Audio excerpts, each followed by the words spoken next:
समय hero extreme God like और iQOO soul एक दूसरे के आमने सामने एडमिनो भी आ रहे हैं। मतलब ये डिसीजन हो चुका है कि ये बैटल होके रहेगी, बैटल ऑफ पाइनान ये बन के रहेगा। एडमिनो काफी आगे गए हैं, जोकर से उनकी भिड़ंत हो सकती है। सेम उनको डाउन किया जाएगा इनफैक्ट, क्योंकि वो ऑफ एंगल काफी अच्छे तरीके से मौजूद था। इस बैटल को 3 वर्सेस 3 करने के लिए सही समय पर, सही मौके पर, सही डंके पे एक सही चोट जोकर के हिस्से में आई है।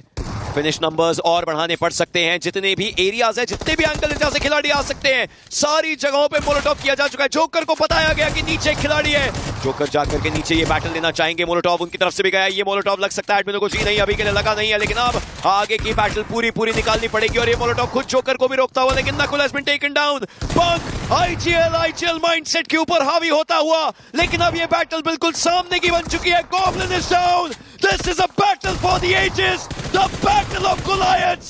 Joker, why so serious?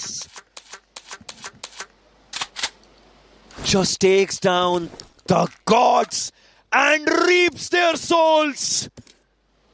थोड़ा सोचा जा सकता है कुसोल के नकुल, उनके ऊपर डैमेज आया जरूर, थोड़ा खुद को सेफ रखने की कोशिश, लेकिन क्या वो उसी डायरेक्शन में जा रहे हैं जहां पर फाइट हो रही है? जी बिल्कुल, जहां से शॉट्स आ रहे थे उसी डायरेक्शन में जाते हुए नजर आए थे। नकुल सीट स्विच करी है, बट डैमेज नकुल के ऊपर आया। हालांकि आतंकी को पकड़ा है, किसी और ने नहीं। गॉब्लिन की AUG चलना शुरू हुई है बैटल ऑफ गोलायथ्स के अंदर। आरू ने जोकर को डाउन किया है और रैंगुटैन भी पीछे नहीं हटना चाहती, और टीम सोल वो भी फाइट का हिस्सा बनना चाहते थे, लेकिन नुकसान दोनों तरफ इक्वल हुआ है, फायदा भी। यहाँ पे आतंकी ने काफी समय ले लिया यहाँ पे नकुल को नॉक करने में। उतनी देर में एक बढ़िया कवर फायर आया आईकू सोल की तरफ से और आतंकी को एज अ कैजुअलिटी में बदला। ये दूसरा जोन है, इसका मतलब पावर प्ले यहाँ पे खत्म हो चुका है। एक यूपी करारा जवाब देंगे। आईजीएल नकुल को नॉक करा है, विस्गॉट काफी ज्यादा नजदीक है, हाथ पे DPS कनेक्शन कभी भी बन सकता है। बट आरू काफी ज्यादा ओपन में गए। लेजेंड थोड़ी देर के उन्होंने शॉर्ट कनेक्शन बनाया तो था, बट वो कनेक्शन काफी नहीं था शर्मा। बट ये फाइट किस प्रकार से चल रही है, स्प्लिट फाइट, किसी का भी कंट्रोल नहीं बन पा रहा है। गॉब्लिन का ऊपर चढ़ करके रहना एंटिसिपेट किया ही नहीं था किसी ने। लेजेंड उनकी तरफ से तो सामने से वार किया जा रहा था, लेकिन गॉब्लिन का ये पूरा वार जो कि साइडलाइन से है वो एंटिसिपेट हो नहीं पाया था। अब बचा है तो एक खिलाड़ी, एक AOP स्पॉट उनको भी किया जा चुका है, डैमेज उनको भी दिया जा चुका है, शॉट्स उनके ऊपर भी आए हैं। गॉब्लिन आगे जाते हुए, ये शुरुआत है, लेकिन क्या ये ललकार भी बनेगी टीम आईकू सोल की? ऐसा लग जरूर रहा है। जाते जाते एक AOP नीड्स टू अंडरस्टैंड, क्या वो खिलाड़ी को लेकर के जा सकते हैं? दोनों की HP कम हुई है और एक AOP यहां से मूव करना चाहेंगे। उनके पास फर्स्ट एड एक है, लेकिन अगर शॉट भी एक लगा तो कहानी यही खत्म हो जाएगी। And team iQOO Soul and Joker ने ना गन देखी ना कुछ, सीधा किया घाव।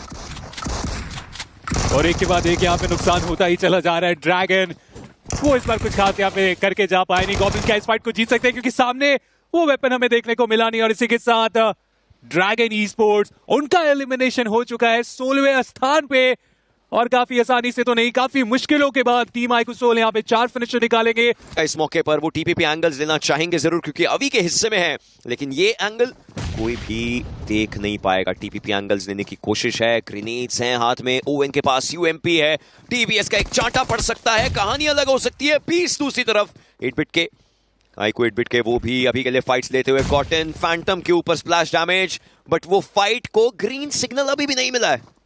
कितना और इंतजार करेंगे, क्योंकि अब तो ब्लू जोन भी आ चुका है। लूट उतनी अच्छी है नहीं, इसका मतलब बैंडेजेस, फर्स्ट एड, बूस्टर्स, उसकी भी यहाँ पे लिमिटेशन रहने वाली है। अगर फाइट की शुरुआत हुई तो आपको मुश्किल हो सकता है, बट चलिए यहाँ पे शुरुआत हुई, लेकिन रोहन उन्हें यहाँ पे गिराने में कामयाब हो चुके हैं। गोटन साइडलाइन से वो कवर फायर देना चाह रहे थे, बट अभी काफी आसानी से इस फाइट को फिलहाल जीतते हुए देखने को मिल रहे हैं। और सबसे बड़ी बात है कि इन चारों खिलाड़ियों को आप देखिए, पर बहुत ज्यादा डैमेज लिया गया नहीं है, और जो सामने टीम है उनके खिलाड़ी एक एक करके मैच में बाहर होते हुए देखने को मिल रहे हैं। अभी बिना हेलमेट, अभी बिना वेस्ट है, ना ही उनके पास कोई भी हीलिंग के लिए कुछ है, तो उनको अगर फाइट लेनी है इस समय फाइट लेकर के पूरा खात्मा करने की कोशिश करनी पड़ेगी। 2 खिलाड़ी को तो इन्होंने डाउन किया है। 34 सेकंड है इस सर्कल के खत्म होने में, और उसी के अंदर रिवाइवल्स हो जाएंगे, क्योंकि द वर्ल्ड ऑफ बैटल, जिंदगी में कुछ भी हो जाए, किसी ने सही बोला है कि आगाज अगर सही हुआ तो अंजाम भी सही होगा।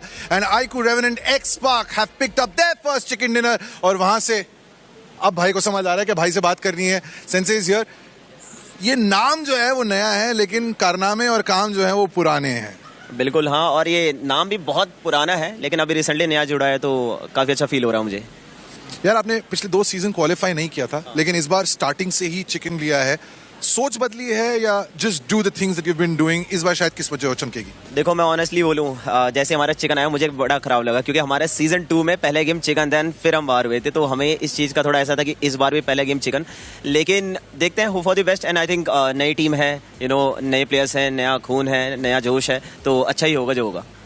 सेंसी, तुम भी यहाँ पे 4 साल से हो, मैं भी यहाँ 4 साल से हूँ। ये नाम जो है रेवेनेंट एक्स पाक, इस नाम के साथ एक प्रेशर वाला टैग है। क्या आप उस प्रेशर को अब झेलने के लिए तैयार हैं? Because already first step towards that chicken dinner you have taken. Pressure तो उतना नहीं है, क्योंकि जो बॉडी में जो सेंस करता है प्रेशर, वो मेरे कब के डेड हो चुके हैं, तो आई थिंक प्रेशर मुझे अब उतना फील नहीं होता। लेकिन हाँ, एक रिस्पॉन्सिबिलिटीज़ है, क्योंकि बहुत सारे जो सपोर्टर्स हैं, फैंस हैं, ओनर है, मैनेजमेंट है, उन सबका एक एक्सपेक्टेशन है हमसे कि हम अच्छा खेले, तो उन्हीं के लिए करना है जो करना है। एक मार्क का क्वेश्चन है, we going to go to the break. आईना देख कैसा लगा? Vintage sensei is back. No अभी वक्त बाकी है। We take a break, game 2 is coming up on the other side.